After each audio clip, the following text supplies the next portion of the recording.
Hey guys, it is just me today. I wanted to just come and have like a bit of an intimate conversation with you guys.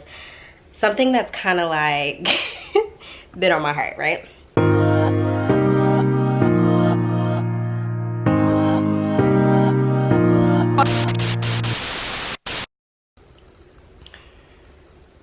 So, as some of you guys know, if you follow me on Instagram on Millla.Jay,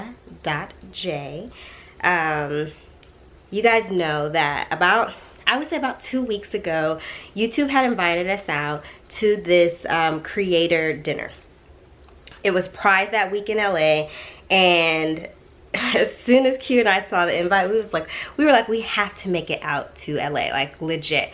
So for me, just to segue a little bit, because you guys know I can talk, I've challenged myself in the past year to network. Although I probably appear to a lot of people to be very outgoing, Q and I have we have created this space with you guys, right? We've created a space and you guys have been so awesome and so supportive that we feel comfortable bringing a certain part of ourselves to you guys to showcase y'all.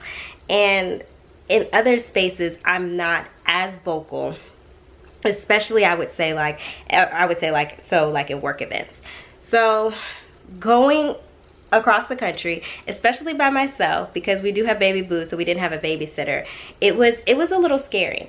And I definitely had to bring my road dog, Megan, who is absolutely awesome. And you know how it is, this is our first time traveling by ourselves, where you're like, are we a little worried? Are we gonna be able to do this? Can we do this? And it was just like such a great time. And I thank her, because it's hard for me to ask people to do things, right? So she had to rearrange her schedule, which I was like so thankful for me to even fly out there. My husband is Lamar, because y'all had some questions of the last video, and Andre had to like arrange like my flight, and they were like checking on me the whole time. And God, that made me emotional. And Sequina like had to be, you know, I hate to say a single mother because she's not a single mother, but she had to be by herself for 2 days, you know, fend for themselves. And you just think about like everyone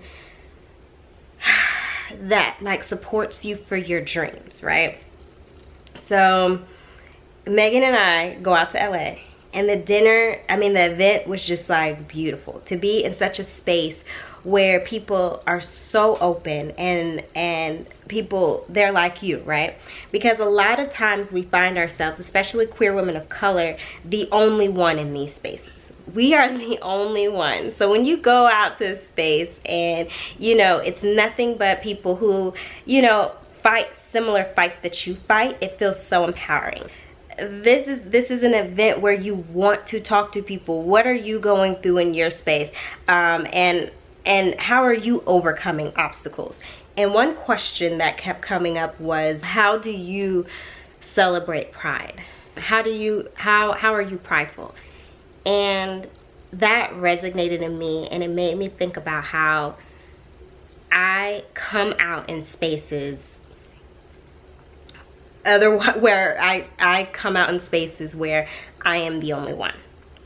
So I work for what is now a regional bank, and a lot of times I am the only African American in the room. I am the youngest in the room, and I am in a room where I am the minority of women in the room. And in those spaces, I always come out. And that is, it's hard, but I do it for people like my wife, whose clothes everywhere she goes tells her story. I do it for people who are transitioning or transitioned, and they are trying to, the word assimilate does not always have the most positive connotations, but they are trying to represent themselves, their true selves, in their outwardly appearance. And that is not a struggle that I have. It is my privilege to walk around and no one question my sexual orientation. That is a privilege of mine. What I make sure to do is I don't just walk in the room like, hey, the gay one's here. That's not what I do. But typically in these events, and these are like maybe like leadership courses, where they say, hey, go around the room and tell a little bit about yourself. But the scariest one was when I had breakfast with the CEO of the company that I work for. So this isn't like a small company. Like we're now a bit regional, but this is a company that's, you know, fairly well known, a CEO that's fairly well known.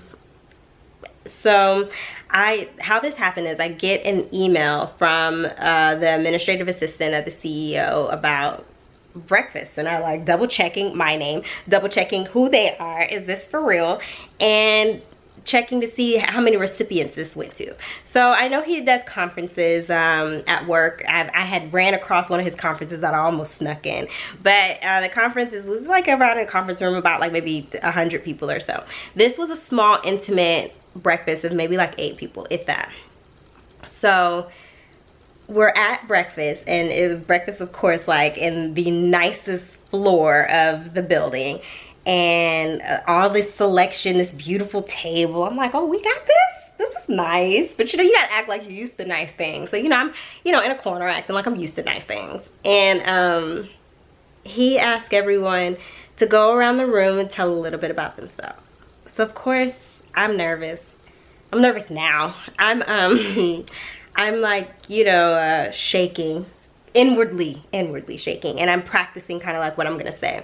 And so I tell him that the reason why I love the company is because of how much they accept diversity, which is absolutely the truth. And how when I first started working for the company 6 months in, every Monday, the one question that was so hard to answer when I got to work was, what did you do for the weekend? And that's so easy. A lot of people are like, oh, I went with friends, I did this, I did that, I did that. I was not good at the pronoun play. Like, I was not good at a they. I'm not good at that. And I wasn't out at work at the time. And it wasn't until I came out that I was able to bring my true and full self to work.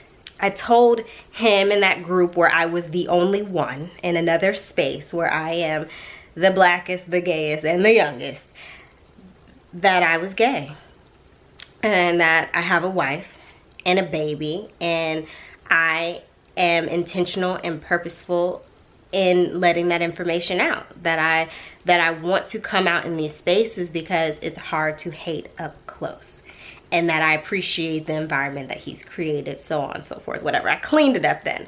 And I found myself doing this at that breakfast. I've done it in larger settings, like I said, like leadership courses where maybe we have like a room of 50, and I keep doing it to show up for my counterparts who can't, to show up for my counterparts who have to, or whose outwardly appearance makes them do it. I strip myself of that privilege in that moment, to let people know whatever preconceived notions you have of what the look is, of what it's like, that I want to make that different from you.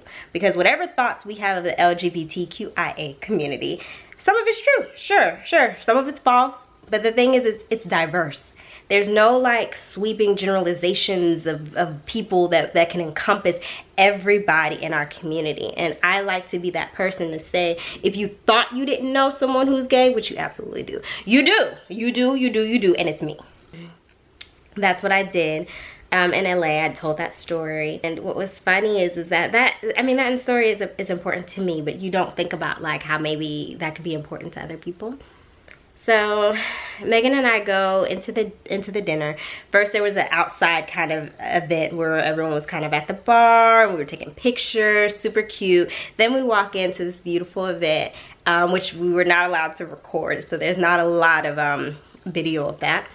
But one of the YouTube representatives of the event, who I had spent some time talking to, she was introducing kind of the dinner and talking about the importance of celebrating Pride, and talking about all of the activists that have come before us. She starts naming some of the activists, and then she goes, or like Jamilla from Atlanta. When I tell you, I was like looking around, and then I look at Megan and I'm like, is she talking about me? I mean, I am Jamilla and I am from Atlanta, but is she talking about Jamilla from Atlanta? And she continues on to tell my story.